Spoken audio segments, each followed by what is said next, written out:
Bismillahirrahmanirrahim, teman-teman, balik lagi ya. Kita bahas-bahas soal tentang P3K Guru di tahun 2023 ini, khususnya di situasi kerja sederhana untuk pelamar khusus atau kita sebut dengan soal SJT ya, teman-teman ya. Jadi teman-teman, kita bahas lagi di soal nomor 1. Di soal nomor 1 ini, di dalam soal nomor 1, peningkatan keterlibatan orang tua dalam pendidikan. Ini kondisi atau konfliknya. Soalnya adalah bagaimana Anda meningkatkan keterlibatan orang tua dalam pendidikan dan kegiatan sekolah untuk mendukung pembelajaran siswa.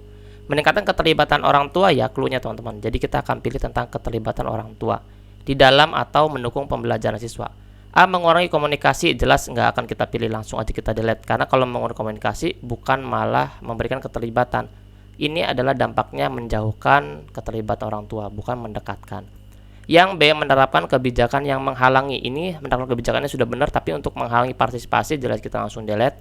Yang C. Menyelenggarakan pertemuan dan acara yang melibatkan orang tua. Good, ini sudah ada kata kuncinya.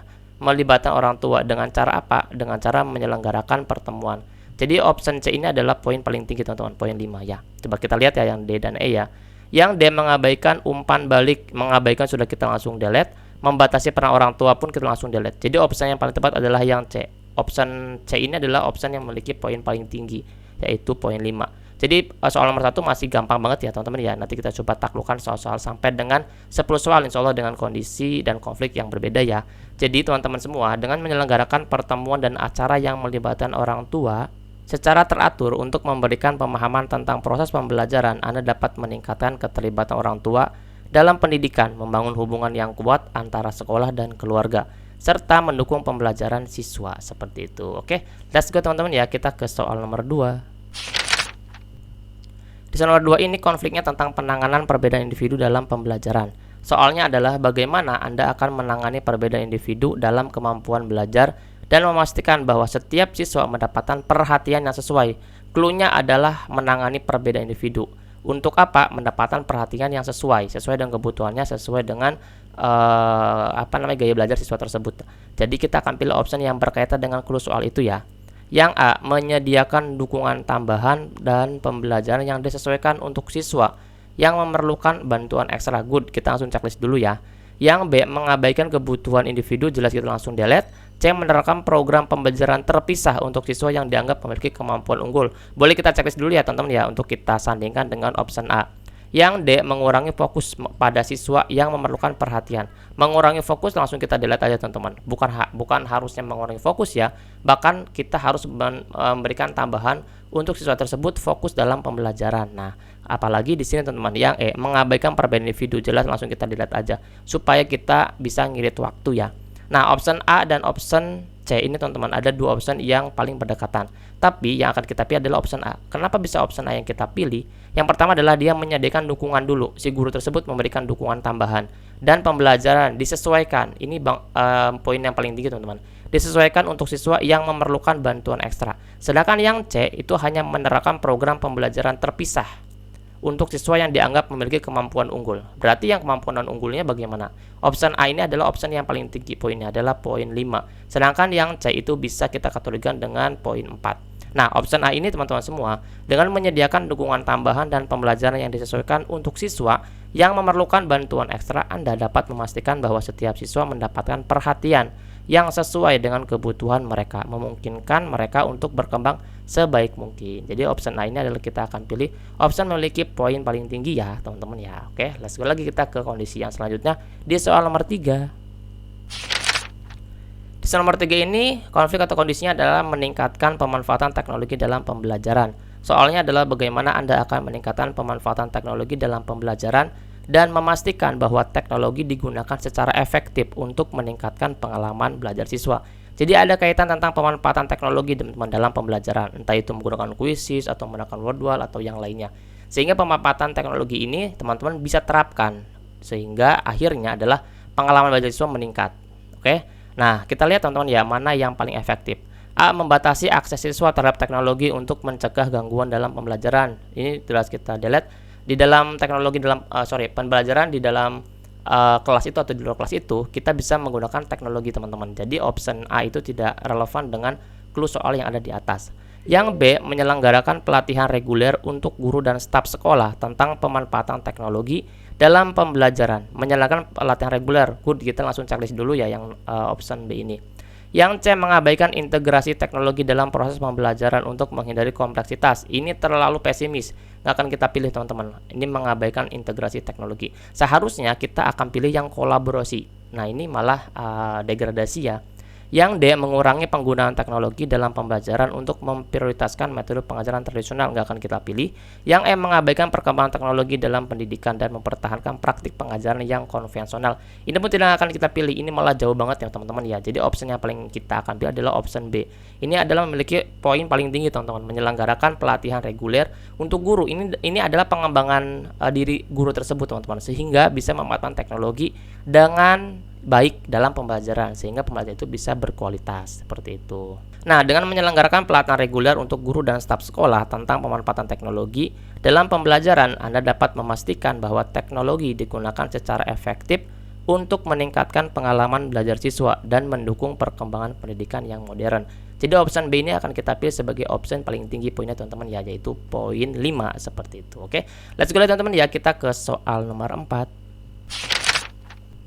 Di soal nomor 4 ini, modelnya adalah tentang peningkatan keterampilan pengajaran guru. Soalnya adalah bagaimana Anda akan meningkatkan keterampilan pengajaran guru di sekolah Anda untuk memastikan kualitas pembelajaran yang optimal bagi siswa. Meningkatkan apa nih teman-teman? Keterampilan pengajaran guru. Berarti keterampilan dalam proses belajar mengajar ya. A, mengabaikan pengembangan profesional. Jelas ini bertentangan dengan soal. Menerapkan evaluasi yang ketat tanpa memberikan umpan balik. Kalau menerapkan evaluasi yang ketat itu udah ya kita bisa maklum ya teman-teman ya, bisa kita checklist. Tapi di sini teman-teman ada yang negatifnya. Tidak atau tanpa memberikan umpan balik, ini nggak akan kita pilih. Justru kita harus memberikan umpan balik atau refleksi di setiap pembelajaran, sehingga pembelajaran kita itu bisa mendapatkan yang terbaik, yaitu kekurangannya apa, kemudian apa yang harus kita perbaiki di pembelajaran selanjutnya. Ini umpan balik atau refleksi itu sangat kita butuhkan setelah pembelajaran. Oke. Nah, option C teman-teman, menyelenggarakan program pengembangan profesional. Good. Ini adalah sebuah terobosan, entah itu menggunakan diklat, nanti barangkali di soal itu ada diklat atau seminar atau workshop. Ini salah satu upaya untuk pengembangan diri ya teman-teman ya, sehingga teman-teman ini yang berkelanjutan untuk meningkatkan keterampilan pengajaran. Udah teman-teman, ini option C adalah opsi yang paling tinggi nilainya. Nah, coba ya teman-teman ya, kita lihat ya yang D dan E. Yang D, mempersempit fokus pengajaran hanya pada metode yang terbukti efektif dalam masa lalu. Ini akan kita pilih. Kalau misalkan sekilas ya, ini mungkin bagus ya teman-teman ya, karena di sini adalah metode yang efektif. Tapi kalau mempersempit, kita harusnya kan mencari dan berkolaborasi, terus berinovasi dengan metode-metode pembelajaran yang lainnya, sehingga kita bisa mengintegrasikan metode pembelajaran yang terbaru ke dalam materi pelajaran yang akan kita sampaikan di kelas tersebut. Jadi opsi D nggak akan kita pilih. Yang E, membatasi akses guru terhadap sumber daya pembelajaran. Jelas ini nggak akan kita pilih. Ini hanya akan menekankan guru, tidak membuat guru itu lebih berkembang lagi. Jadi opsi E nggak akan kita pilih. Opsi C yang akan kita pilih teman-teman, dia memiliki poin paling tinggi, yaitu poin 5. Dengan menyelenggarakan program pengembangan profesional yang berkelanjutan untuk meningkatkan keterampilan pengajaran, Anda memberi guru kesempatan untuk terus berkembang dan memperoleh keterampilan baru yang dapat diterapkan dalam proses pembelajaran, memastikan kualitas pembelajaran yang optimal bagi siswa tersebut. Jadi option C ini adalah poin yang paling tinggi, poin 5 tersebut teman-teman, untuk kita kasih obat dalam clue soal yang tentang peningkatan keterampilan pengajaran guru. Biasanya teman-teman kalau misalkan peningkatan keterampilan pengajaran guru itu tidak jauh-jauh dari workshop, diklat, kemudian seminar atau KKG, MGMP yang diberikan oleh daerahnya masing-masing atau sekolahnya masing-masing, sehingga pengembangan diri pengembangan diri guru tersebut bisa meningkat. Seperti itu ya. Let's go teman-teman, kita bahas lagi di soal nomor 5. Di soal nomor ini tentang meningkatkan kualitas evaluasi pembelajaran. Soalnya adalah bagaimana Anda akan meningkatkan kualitas evaluasi pembelajaran untuk memastikan pemahaman yang mendalam dan akurat dari setiap siswa. Lihat teman-teman ya, ini masuk ke dalam prinsip pembelajarannya, yaitu memastikan pemahaman yang mendalam dan akurat. Akurat itu nggak boleh salah, adil, kemudian objektif ya kepada siswa tersebut. Nah, apa yang akan kita pilih nih teman-teman optionnya? Yang A, mengurangi frekuensi evaluasi untuk mengurangi tekanan pada siswa. Ini teman-teman semua, ini tidak sesuai dengan opsi soal itu. Karena kalau mengurangi frekuensi jelas kita tidak bisa mengolah. Sedangkan kita harus menilai itu dengan 3 kategori. 3 ranah. Yang ranah kognitif, kemudian ranah afektif, dan ranah psikomotorik. Jadi 3 ranah itu yang akan kita gali dan akan kita nilai sesuai dengan yang siswa itu lakukan, teman-teman. Seperti itu, tanpa adanya subjektif atau ketidakadilan. Nah, kita lanjut ya teman-teman ya di option B. Menerapkan evaluasi yang hanya berfokus pada aspek kognitif tanpa mempertimbangkan aspek afektif dan psikomotorik. Ini baru saja teman-teman kita bahas ya tadi ya, karena nggak boleh, kita tuh akan 3 kognitif, kemudian afektif dan psikomotorik. Jadi ini kita nggak akan pilih. Yang C, memutuskan hasil evaluasi secara sepihak. Nggak, teman-teman, ini terlalu subjektif. Yang D, menggunakan beragam metode evaluasi yang mencakup berbagai aspek pembelajaran. Good. Ini bisa metode evaluasi yang berbagi itu seperti tes tertulis, kalau misalkan dia menilai tentang kognitifnya, kemudian dia tentang praktiknya, kalau dia tentang psikomotorik, kemudian afektif itu dengan menggunakan observasi. Ini kan berbagai metode evaluasi yang menarik sehingga teman-teman semua bisa mengevaluasi siswa tersebut dengan baik dan benar, dan pastinya dengan akurat ya teman-teman ya. Jadi option D ini adalah kandidat poin paling tinggi nih teman-teman. Sedangkan teman-teman kita lihat ya yang option E, mengabaikan umpan balik. Nah, udah jelas, kita langsung dilihat aja, mengabaikan umpan balik. Harusnya kita harus ada umpan balik dan refleksi. Jadi option D ini adalah option yang memiliki poin paling tinggi, yaitu poin 5 nih teman-teman semua. Dengan menggunakan beragam metode evaluasi yang mencakup berbagai aspek pembelajaran, Anda dapat memastikan bahwa pemahaman yang mendalam dan akurat dari setiap siswa terukur secara holistik, tidak hanya berfokus pada aspek kognitif, tetapi juga aspek afektif dan psikomotorik. Selalu ingat ya teman-teman ya, 3 aspek, yaitu kognitif, afektif, dan psikomotorik, seperti itu. Oke, let's go lagi teman-teman ya, kita bahas soal nomor 6.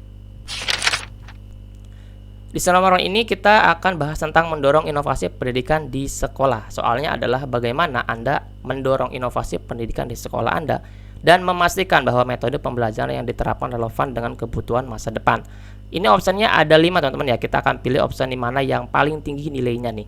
A, membatasi eksplorasi ide baru. Jelas teman-teman ya, pokoknya ada membatasi, mengabaikan. Itu kalau misalkan gini teman-teman, kalau misalkan soalnya positif, itu kita akan pilih option yang positif juga. Tapi kalau soalnya negatif, maka kita akan pilih option yang negatif juga. Ini adalah teman-teman positif ya, maka kita akan pilih mana yang paling positif. Kalau membatasi kan negatif, nggak akan kita pilih. Ini pun menolak pun kita langsung delete aja. Mengurangi fokus pada inovasi langsung kita delete aja. Ini lebih gampang teman-teman untuk mendelete option-option mana yang tidak berkaitan dengan clue soalnya. Nah, yang D juga ini mengabaikan, udah langsung kita delete aja. Kita nggak perlu langsung ke terakhir teman-teman. Harusnya ya kalau kita sudah bisa memahami soalnya, tapi kalau teman-teman belum memahami soal, wajib teman-teman sampai akhir. Takutnya nanti ada yang lebih opsi yang paling tepat lagi yang teman-teman tidak membacanya. Tapi teman-teman pasti insya Allah bisa kalau misalkan terus-menerus di soal, lihat lagi pembahasannya, teman-teman akan peka terhadap soal-soal dan konflik-konflik yang ada di situasi kerja sederhana ini. Oke. Nah, sedangkan yang E ini adalah opsi paling tunggal teman-teman, mendorong kolaborasi. Mendorong kolaborasi ini sudah salah satu poin paling tinggi, karena opsi yang lainnya adalah opsi paling rendah. Jadi yang E ini adalah opsi paling tinggi, yaitu poin 5 teman-teman semua. Dengan mendorong kolaborasi antar guru dan siswa dalam mengembangkan metode pembelajaran yang inovatif, Anda mendorong budaya inovasi di sekolah, memastikan bahwa metode pembelajaran yang diterapkan relevan dengan kebutuhan masa depan dan memfasilitasi eksplorasi ide baru untuk meningkatkan pengalaman belajar siswa. Jadi option E ini adalah option yang paling tinggi nilainya teman-teman, yaitu poin 5 ya. Jadi kita akan langsung delete yang tidak berkaitan dengan clue soalnya, seperti itu. Oke, teman-teman pasti bisa. Terus semangat terus belajar, insya Allah teman-teman semua bisa lulus jadi SMP 3K ya. Let's go lagi teman-teman, kita ke soal nomor 7. Soal nomor 7 ini tentang meningkatkan keterlibatan siswa dalam kegiatan ekstrakurikuler. Ingat ya, ekskul. Nah, soalnya adalah bagaimana Anda akan meningkatkan keterlibatan siswa dalam kegiatan ekstrakurikuler di sekolah dan memastikan bahwa mereka mendapatkan manfaat yang signifikan dari partisipasi tersebut. A, memaksa semua siswa untuk mengikuti setidaknya satu kegiatan saja. Tidak boleh ada paksaan ya teman-teman ya, ini harus dari siswa tersebut. Kalaupun siswa tersebut tidak mau, berarti ada yang harus kita lakukan. Kita memberikan penjelasan, kita memberikan arahan sehingga minat siswa itu masuk ke ekskul itu lebih banyak lagi minatnya, seperti itu ya teman-teman ya, lebih meningkat lagi. Tapi kalau memaksa ini bukan jalan yang terbaiknya.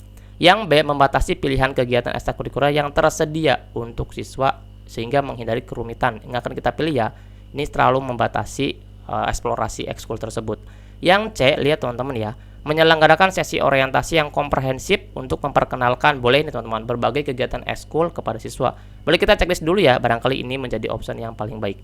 Yang D, mengabaikan partisipasi siswa, jelas langsung kita delete aja. Mengurangi alokasi sumber daya untuk kegiatan ekskul guna menghemat anggaran sekolah. Kalau misalnya kita akan meningkatkan keterlibatan, ya harusnya kita all out ya teman-teman ya, nggak boleh mengurangi alokasi sumber daya ini. Kecuali kalau dalam soalnya itu ada clue anggaran terbatas atau sedang menghemat, mungkin kita akan pilih option E. Tapi kalau misalnya di sininya soalnya tidak ada hemat anggaran, kita nggak akan pilih option D, ini teman-teman. Jadi yang paling menonjol adalah yang kita checklist ini teman-teman, yaitu option C. Dia memiliki poin paling tinggi, yaitu poin 5. Nah, dengan menyelenggarakan sesi orientasi yang komprehensif untuk memperkenalkan berbagai kegiatan ekskul kepada siswa, Anda memberi mereka kesempatan untuk mengeksplorasi minat dan bakat mereka, sehingga meningkatkan keterlibatan siswa dan memastikan mereka mendapatkan manfaat yang signifikan dari partisipasi dalam kegiatan tersebut. Jadi option C ini teman-teman kita akan pilih karena option A, B, D, E-nya itu adalah memiliki option yang paling rendah teman-teman ya. Tidak begitu tepat dengan clue soal tersebut. Jadi kita jangan menghafal kunci jawaban, jangan menghafal option ya teman-teman, tapi kita harus memahami bagaimana cara jawabnya. Insya Allah kalau kita sudah memahami cara jawabnya teman-teman, dengan soal apapun, untuk bentuk soal apapun, teman-teman pasti bisa untuk menaklukkannya. Oke, karena semua itu hanya prediksi teman-teman semua ya. Yang nanti akan keluar itu nanti sesuai dengan SCT teman-teman semua, yaitu situasi kerja sederhananya. Mudah-mudahan teman-teman bisa taklukkan, terus belajar, mudah-mudahan jadi ASN P3K-nya. Oke, let's go lagi teman-teman ya, kita bahas di soal nomor 8. Di soal nomor 8 ini membangun lingkup belajar yang inklusif. Soalnya adalah bagaimana Anda akan membangun lingkungan belajar yang inklusif di sekolah Anda yang mengakomodasi kebutuhan siswa dari latar belakang yang beragam. Lihat ya teman-teman ya, ini tentang clue-nya lingkungan belajar yang inklusif. Nah, kemudian kita seorang guru akan mengakomodasi kebutuhan siswa dari latar belakang yang beragam. Berarti keberagaman latar belakangnya. Nah, ini kita lihat nih teman-teman. Kita harus hati-hati ya. Yang A, memisahkan siswa berdasarkan latar belakang untuk menghindari konflik dan perbedaan pendapat. Sebenarnya teman-teman, kalau kita lihat option A ini hampir seperti benar ya teman-teman ya. Tapi menurut saya ya, menurut pandangan saya, kalau memisahkan itu nggak akan menyelesaikan teman-teman. Tapi option A ini adalah akan menambah konflik terbaru. Nah, sehingga ada beberapa latar belakang yang berbeda itu merasa terasing. Jadi option A yang akan kita pilih ya. Yang B, mengurangi keragaman kurikulum untuk menghindari kesulitan dalam pengajaran. Ini enggak inovatif banget, yang akan kita pilih. Yang C, menyelenggarakan kegiatan yang mendorong inklusi dan kerjasama antar siswa dari latar belakang yang berbeda. Good. Ini adanya program nyata teman-teman ya, sehingga mendorong inklusi dari kerjasama antar siswa itu, sehingga dia bisa saling kenal, kemudian dia juga saling bisa tukar keberagaman budaya atau latar belakang yang lainnya. Jadi option C ini adalah kandidat paling tinggi teman-teman, dengan option C ini poin 5 ya. Coba kita lihat di option D dan E. Di option D ini membatasi interaksi antar siswa. Kalau membatasi kita langsung delete aja. E, mengabaikan pun kita langsung delete aja. Ini akan mengurangi kita waktu untuk menjawab soal SCT-nya. Jadi option C ini adalah option yang paling kita pilih teman-teman, yang insya Allah akan memberikan poin 5. Nah, dengan menyelenggarakan kegiatan yang mendorong inklusi dan kerjasama antar siswa dari latar belakang yang berbeda, Anda menciptakan lingkungan belajar yang inklusif, mengakomodasi kebutuhan siswa dari latar belakang yang beragam, dan memastikan bahwa semua siswa merasa diterima dan didukung. Jadi option C ini teman-teman bisa klik sebagai option paling tinggi nilainya ya, insya Allah. Kemudian teman-teman bisa untuk pilih semua nomor dengan option paling tinggi nilainya ya. Lanjut teman-teman ya, kita ke soal nomor 9. Di soal nomor 9 ini tentang promosi pendidikan karakter di sekolah. Soalnya adalah bagaimana Anda akan mempromosikan pendidikan karakter di sekolah Anda dan membantu siswa mengembangkan nilai-nilai positif serta keterampilan moral. Lihat ya teman-teman ya, di sini clue-nya adalah mempromosikan pendidikan karakter dan mengembangkan nilai positif serta keterampilan moral. Ada 3 ya, pendidikan karakter, yaitu tentang nilai-nilai positif yang diimplementasikan tentang keterampilan moralnya. Yang A, mengabaikan pengembangan nilai, jelas kita langsung delete aja. Yang B, menyelenggarakan kegiatan ekskul yang berfokus pada pengembangan keterampilan sosial dan emosional. Good, kita langsung delete. Kita coba checklist dulu ya. Nah, yang C, meniadakan program yang mendukung. Jelas harusnya kita memberikan program ya, malah ini meniadakan program yang mendukung. tentang pengembangan karakter ini kan jauh banget ya teman-teman ya. Nah, yang D membatasi pengajaran hanya pada aspek kognitif dan mengabaikan pengembangan aspek yang lainnya. Ini akan kita pilih teman-teman, kita langsung dilihat aja. Yang E menerapkan kurikulum khusus yang terpisah untuk pengembangan karakter tanpa terintegrasi dengan kurikulum utama. Ini akan kita pilih teman-teman. Ini jauh dari clue soal. Nah, option yang akan kita pilih adalah 9 itu option B. Dia memiliki poin paling tinggi. Yang pertama, dia itu menyelenggarakan kegiatannya. Ini adalah program yang nyata, sehingga berfokus pada pengembangan keterampilan sosial dan emosional siswa tersebut. Nah, teman-teman semua, dengan menyelenggarakan kegiatan ekskul yang berfokus pada pengembangan keterampilan sosial dan emosional, Anda dapat mempromosikan pendidikan karakter di sekolah, membantu siswa mengembangkan nilai-nilai positif serta keterampilan moral, dan memberi mereka kesempatan untuk belajar melalui pengalaman langsung dari contextual learningnya. Ini sangat bermanfaat banget teman-teman. Di option C ini kita membuka bahwa langsung proaktif si guru tersebut memberikan program yang nyata, sehingga siswa tersebut bisa mengembangkan nilai-nilai positif sesuai dengan karakter di sekolahnya. Seperti itu. Oke, semangat teman-teman ya. Kita lihat di soal nomor 10. Di nomor 10 ini tentang pengelolaan kesejahteraan emosional siswa. Soalnya adalah bagaimana Anda akan mengelola kesejahteraan emosional siswa di sekolah Anda dan menciptakan lingkungan yang mendukung perkembangan psikologis mereka. Apakah A menyelenggarakan program kesehatan mental yang melibatkan konselor dan tenaga ahli? Coba ya teman-teman ya, ini sepertinya bagusnya teman, kita checklist dulu. Yang B mengabaikan isu kesejahteraan emosional siswa dan fokus hanya pada pencapaian akademis, nggak akan kita pilih. Tidak hanya akademis aja teman-teman, tapi kesehatan mental pun kita harus ada. Sedangkan sekarang keadaannya sedang benar-benar kita benar-benar harus waspada banget tentang kesehatan mental ya teman-teman ya. Nah, yang C memisahkan siswa yang mengalami masalah emosional dari lingkungan sekolah untuk menghindari gangguan. Kalau misalkan dia mengalami masalah emosional, jelas ini nggak boleh dipisahkan ya teman-teman. Malah kita harus membantu siswa tersebut. Jadi option C ini jauh banget teman-teman. Nah, yang D membatasi akses siswa terhadap pelayanan kesehatan mental, nggak akan kita pilih. Yang E mengurangi peran guru dalam mendukung kesejahteraan emosional siswa dan memfokuskan perhatian hanya pada aspek akademis aja. Sudah, ini kita langsung delete aja. Karena guru itu tidak saja menjajali materi pembelajaran ya teman-teman ya, tapi juga kita harus memberikan yang terbaik, baik itu moral, emosional. Nah, itu harus memberikan yang terbaik, karena jika emosional terganggu, maka pembelajarannya pun tidak akan berkualitas. Jadi option E ini nggak akan kita pilih. Teman-teman, kita menyisakan option A. Berarti jelas ini option A ini adalah option yang memiliki poin paling tinggi, yaitu poin 5 teman-teman semua. Dengan menyelenggarakan program kesehatan mental yang melibatkan konselor dan tenaga ahli, Anda dapat mengelola kesejahteraan emosional siswa di sekolah, menciptakan lingkungan yang mendukung perkembangan psikologis mereka, dan memberikan sumber daya dan dukungan yang diperlukan bagi siswa yang memerlukan bantuan tersebut. Jadi option A ini adalah option yang menyisakan yang paling baik daripada option B, C, D, dan E. Seperti itu ya teman-teman ya. Nah teman-teman semua, mudah-mudahan dari 10 soal ini bisa membuat teman-teman semua lebih paham lagi dengan cara belajar. Terus diri terus teman-teman, terus semangat, jangan mudah menyerah. Insya Allah bulan depan teman-teman semua akan melaksanakan seleksi kompetensi, dan teman-teman akan mendapatkan soal-soal yang teman-teman bisa kerjakan, dan teman-teman bisa pilih option yang dia memiliki nilai paling tinggi. Semoga prediksi ini teman semua bisa menjembatani teman-teman jadi ASN P3K. Amin amin ya rabbal alamin teman-teman semua. Terima kasih ya, jangan lupa di subscribe, like, dan bagikan ke teman dan grup guru lainnya. Mudah-mudahan saya doakan yang menonton, yang like, yang subscribe, dan yang membagikan semuanya bisa lulus jadi ASN P3K di 2023 ini. Amin amin ya rabbal alamin. Terima kasih teman-teman ya. Jangan lupa teman-teman ya, nanti kita akan update lagi di soal-soal berikutnya. Dadah.